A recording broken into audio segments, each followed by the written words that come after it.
Welcome to this video on making your own incandescent bulb by following in Edison's footsteps. Please note that adult supervision is required for this activity. Here are the tools and materials you will need: a mason jar and lid, a 6-volt battery or D batteries, copper wire, picture hanging wire, a hammer, a nail, wire cutters, a stopwatch, and electrical tape. Step 1. Preparing the conductor. Use a hammer and nail to make 2 holes in the lid, 1 inch apart.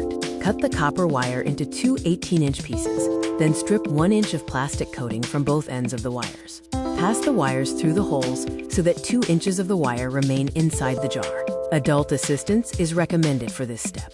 Step 2. Preparing the filament. Make small hooks on the ends of the copper wires inside the jar. Unwrap the picture hanging wire to separate the fine iron strands.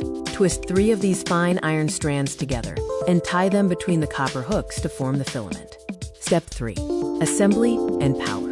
Carefully close the jar with the lid, making sure the filament remains intact. Use electrical tape to connect the exposed ends of the external copper wires to the opposite terminals of the battery.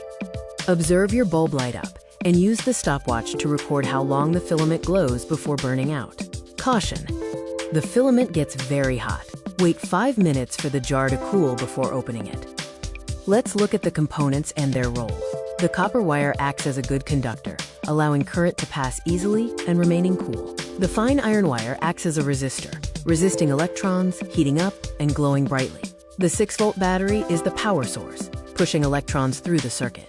The electric bulb works because you have created a complete circuit. Electrons flow out of the battery, through the filament, and back to the battery. The resistance in the filament creates heat, causing it to glow.